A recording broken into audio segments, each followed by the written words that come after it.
来自印尼苏北省冷吉县一个小村庄的一群家庭主妇，利用空闲时间组织一个编织社群，传承手工编织技艺。这群创意妈妈还把现代元素融入到了祖传手工艺品的制作当中，有效提升产品价值。编织是印度尼西亚最古老的传统手工艺之一，这被认为属于马来人的传统工艺，从古时候就已经存在了。而比奇编织品是其中的传统手工艺品。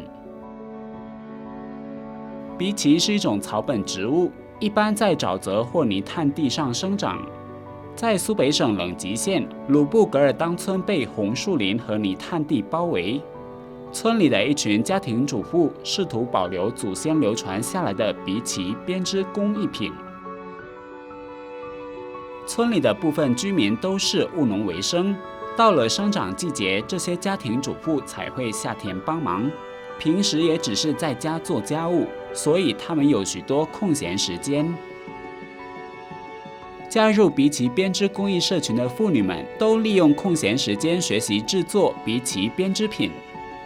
一开始他们只能织出3至5个编织品，然而因为他们的坚持与不断前进的精神，使他们现在能织出30个编织品。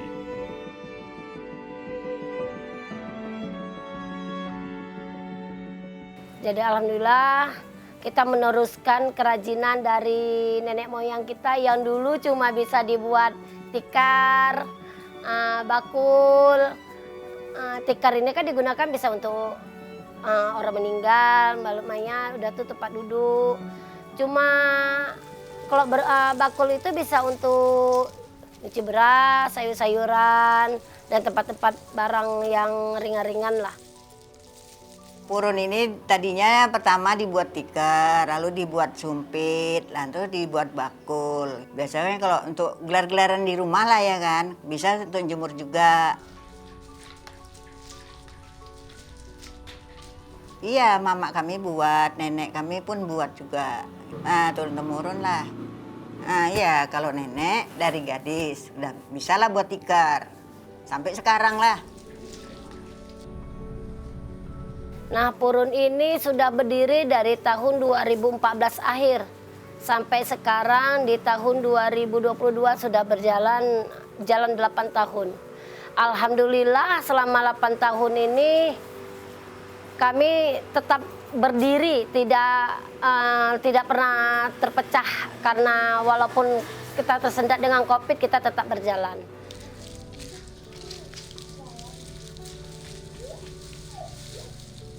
Kita membawa masyarakat sinilah untuk bekerja sampingan, yang mana masyarakat sini cuma seorang ibu rumah tangga, petani. Jadi di sambil menunggu hasil panennya mereka ikut bekerja di kerajinan Purun ini.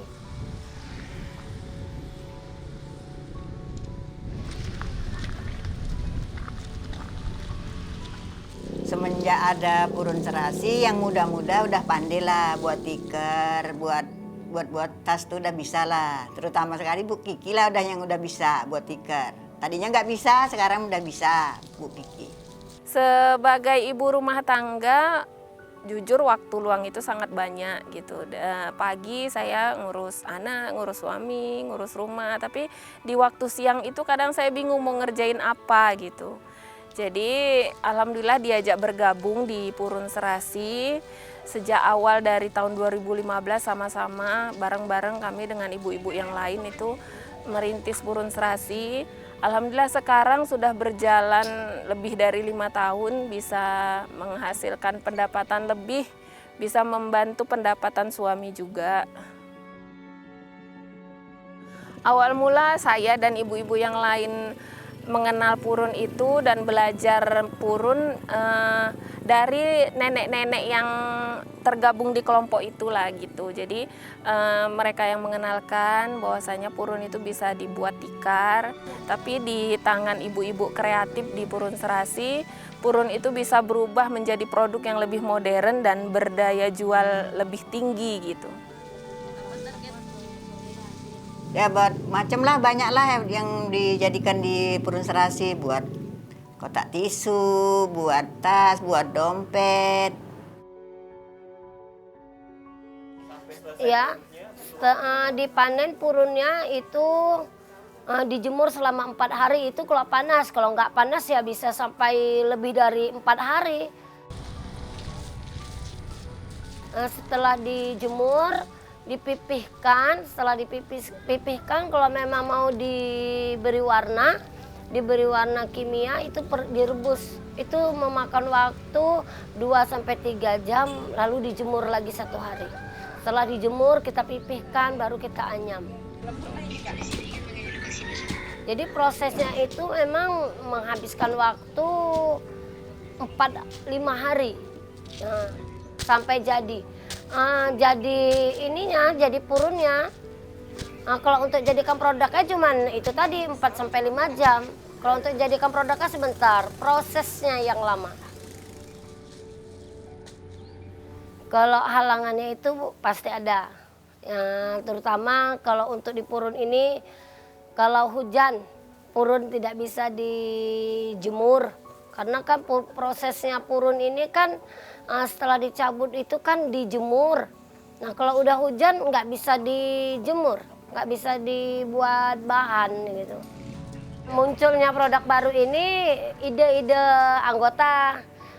Kayak mana sih supaya jangan itu aja bikin bosan. Mereka terutama lihat-lihat kerajinan lain yang di luar sana. Memang bukan dari purun, misalkan dari mendong, dari eceng gondok. Oh iya ini bisa juga nih dibuat nih dipakai purun gitu. Dicoba dan menghasilkan yang produk baru seperti sendal jepit. Harga produk purun serasi ini saya rasa cukup terjangkau masyarakat ya. Mulai dari 20.000 sampai 100 atau 200.000. Pokoknya nggak nguras kantong lah. Alhamdulillah kalau untuk pemasaran kita sudah ke luar negeri. Terutama di sini ada wisata mangrove. Nah di wisata mangrove ini banyak dari orang asing yang datang. Kemarin dari Prancis, Belanda juga pernah kemari dan dibawa juga ke Brunei Darussalam oleh suaminya Bu Mirda Rizky. Bahkan kita juga udah pernah ikut pameran di Korea. Tapi memang anggota nggak ikut sih, barangnya aja yang terbang ke sana gitu. Tapi alhamdulillah promosinya dapet gitu hingga internasional mengenal kita gitu. Wah alhamdulillah kalau yang kemarin dari Pertamina, itu kok dari Pertamina dalam jumlah besar. Kemarin dibawa ke Jakarta sampai 100 pieces tas. Oleh rantau juga itu ambil kotak tisu sampai 50 pieces. Dompet kemarin sampai tidak terkejar waktu kami. Nanti dalam jumlah waktu 1 minggu Bu, kita pesan 500 pieces. Wah kami udah kejar target siang malam. Sekarang yang udah membeli produk purun serasi cukup banyak ya, dari dinas-dinas terkait untuk pameran mereka, dan dari masyarakat juga di luar Pulau Sumatera ada juga. Dan karena kami promosinya nggak cuma offline doang, tapi online juga, Instagramnya ada. Kalau semasa di tahun 2015 itu kita namanya awal belajar itu belum menghasilkan. Di tahun 2017 sudah meningkat. Kalau digabungkan, kalau untuk 200.000 1 bulan dikalikan untuk setahun dapatlah 2 juta.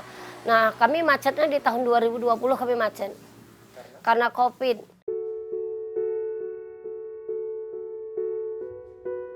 为了挖掘潜力、提升村里妇女们的地位以及保护环境，印尼国家石油公司下属子公司透过2015年至2020年的企业社会责任计划，全力支持鼻鳍编织公益社群。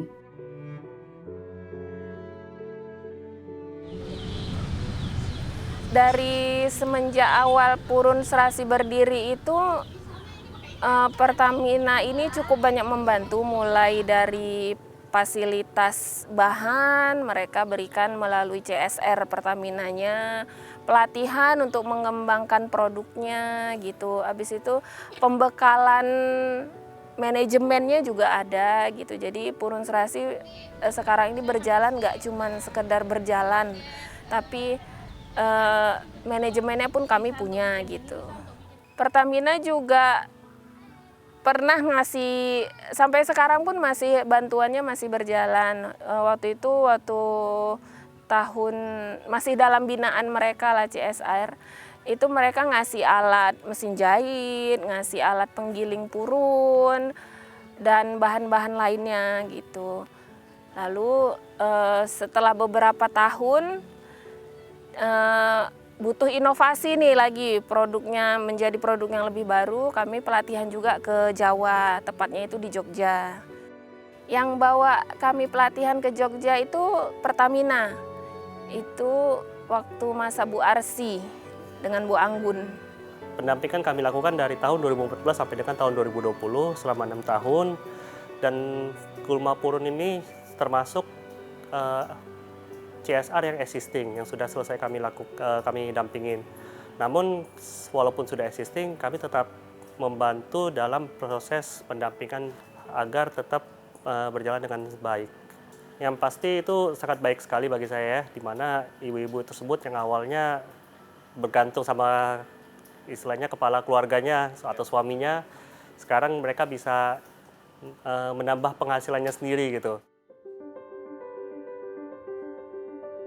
由于各方的协助与合作，村里的妇女们不仅可以帮助家庭经济，还可以启发其他地区的妇女们不断发挥创造力以及自我实现。 Yang dulunya kita belajar, ya kita diundang ke Jogja, belajar di sana studi banding, dan sampai di sini dan kita bisa kembangkan, dan sekarang kita sudah bisa melatih ke daerah lain. Terakhir mengajarin ibu-ibu yang ada di Stabat, itu di Desa Mekarjaya.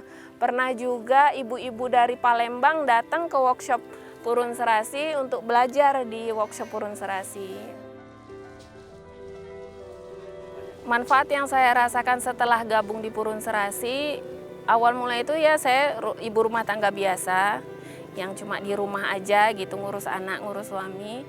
Tapi sekarang alhamdulillah yang pertama itu banyak teman. Yang kedua kita nambah kepintaran gitu, bisa berkreasi, bisa berinovasi. Seneng lah selama ikut Purun Serasi. Belum pernah naik pesawat ya kan. Nah, gitu belum pergi jauh, bisa pergi jauh. Nah, sambil jalan-jalan menengok ke Candi Prambanan, kami jalan-jalan aja. Harapannya itu mau membawa yang muda-muda ini ikut bergabung. Jadi masyarakat umumnya Desa Lubuk Kertang ini dusunnya dusun 5 Kelapa 6. Jadi masyarakatnya di sini tidak menganggur, ikut. Jadi itu yang harapan saya. Jadi jangan ada yang menganggur gitu. Pengennya itu Desa Lubuk Kertang ini jadi desa wisata dan desa pengrajin gitu. Pengennya itu.